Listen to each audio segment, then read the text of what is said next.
ആദരണീയരായ അധ്യാപകർ, വിദ്യാർത്ഥി സുഹൃത്തുക്കൾ, വിശിഷ്ട അതിഥികൾ, മറ്റു പ്രിയമുള്ളവർ, ഏവർക്കും സ്നേഹാഭിവാദ്യങ്ങൾ. മാനവ ചരിത്രത്തിൽ ഇന്നുവരെ നേരിട്ടിട്ടുള്ള എല്ലാ ദുരന്തങ്ങളെക്കാളും ഭയാനകവും പ്രകൃതിശേഷിയേറിയതും നാശകരവും പ്രത്യാഘാതം ദീർഘകാലത്തേക്ക് നിലനിൽക്കുന്നതുമായ ഒരു മഹാവിപത്താണ് ലഹരിയുടെ ഉപയോഗം. ഓരോ കുട്ടിയുടെയും ജീവിതത്തിലേക്ക് ഹരമായും ഉന്മാദമായും ഉറ്റ ചങ്ങാതിയായും മൃദുവാസത്തോടെ പടികയറി വരുന്ന ലഹരി മരുന്ന് ഏതു വിധേനയായാലും ഒരു പ്രാവശ്യം ഉപയോഗിച്ചാൽ പിന്നെ അതിന്റെ തോഴനും പിന്നീട് സന്തത സഹചാരിയായും അധികം വൈകാതെ അടിമയുമാക്കി മാറ്റുന്ന മാന്ത്രിക ശക്തിയാണ് മയക്കുമരുന്നിനുള്ളത്. മയക്കുമരുന്നിന്റെ ഈ മാന്ത്രിക ശക്തിയെക്കുറിച്ച് പറയുമ്പോൾ കടൽക്കിടവിന്റെ കഥയാണ് എനിക്ക് ഓർമ്മ വരുന്നത്. കൂട്ടുകാരെ, നിങ്ങൾ കടൽക്കിടവിന്റെ കഥ കേട്ടിട്ടില്ലേ? വെയിലാറുന്ന സായാഹ്നങ്ങളിൽ കടൽ തീരത്തിന്റെ മണൽത്തട്ടിൽ നടക്കാനാവാതെ അവശനായി കിടക്കുന്ന വൃദ്ധനെ കാണാം. കരുത്തരായ യുവാക്കൾ ഒറ്റയ്ക്ക് ആരെങ്കിലും അടുത്തെത്തിയാൽ തന്നെ അല്പദൂരത്തേക്ക് മാറ്റിക്കിടത്താൻ ചെറുപുഞ്ചിരിയോടെ വിനയാജ്ഞരായി അപേക്ഷിക്കും. മനസ്സലിഞ്ഞ് സഹായിക്കാൻ തയ്യാറായാൽ എടുത്തു മാറ്റാൻ കിഴവൻ അനുവദിക്കുകയില്ല. തോളിൽ കയറ്റാൻ നിർബന്ധിക്കും. തോളിൽ കയറിയാൽ കിഴവന്റെ തനി സ്വഭാവം പുറത്തു വരും. തന്നെ വഹിച്ചവൻ കുഴഞ്ഞു വീണ് മരിക്കുന്നതുവരെ തോളിൽ തന്നെ ഇരിക്കും. നന്നേ ഭാരമുള്ള കിഴവനെ ചുമന്ന യുവാവ് മരിച്ചു എന്ന് ബോധ്യമായാൽ ഇറങ്ങി അല്പമകലെ മാറിക്കിടക്കും, അടുത്ത ഇരയെയും കാത്ത്. ഇതുപോലെയാണ് ലഹരിയുടെ ഉപയോഗവും. ഒരു പ്രാവശ്യം രുചിച്ചു നോക്കിയാൽ പിന്നെ രക്ഷപ്പെടൽ അസാധ്യം എന്നല്ല, എന്നാലും വലിയ പ്രയാസം തന്നെ.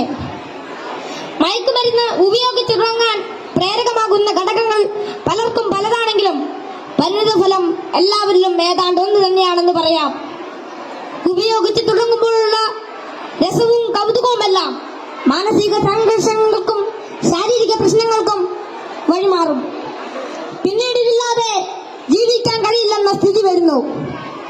ലഹരിക്കാംശമായ പണം കണ്ടെത്തുന്നത് പ്രയാസമായി തീരും. അപ്പോൾ അതിനായി കുറുക്കുവഴികൾ തേടുന്നു.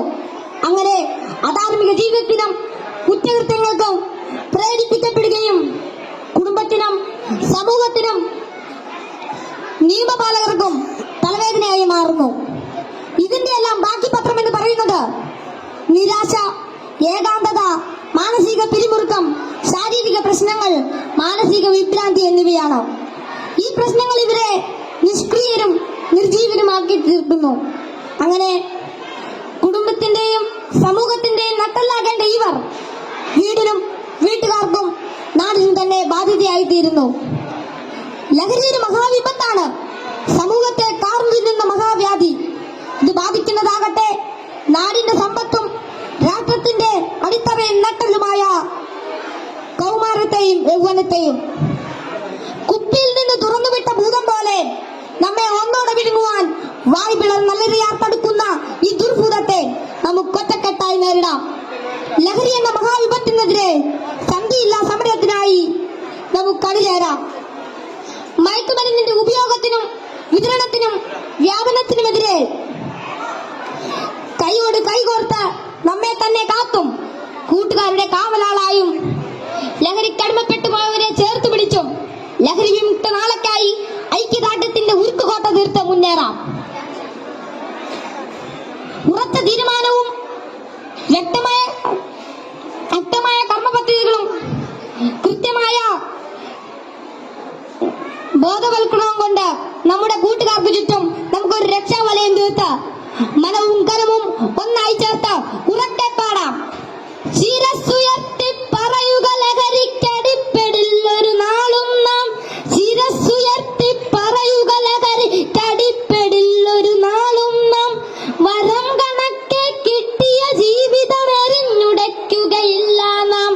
വരം കണക്കെ കിട്ടിയ ജീവിതം എറിഞ്ഞുടയ്ക്കുകയില്ല നാം.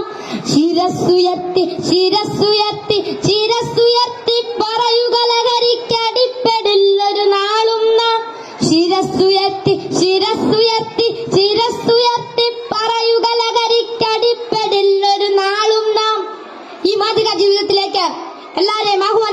നിർത്തുന്നു.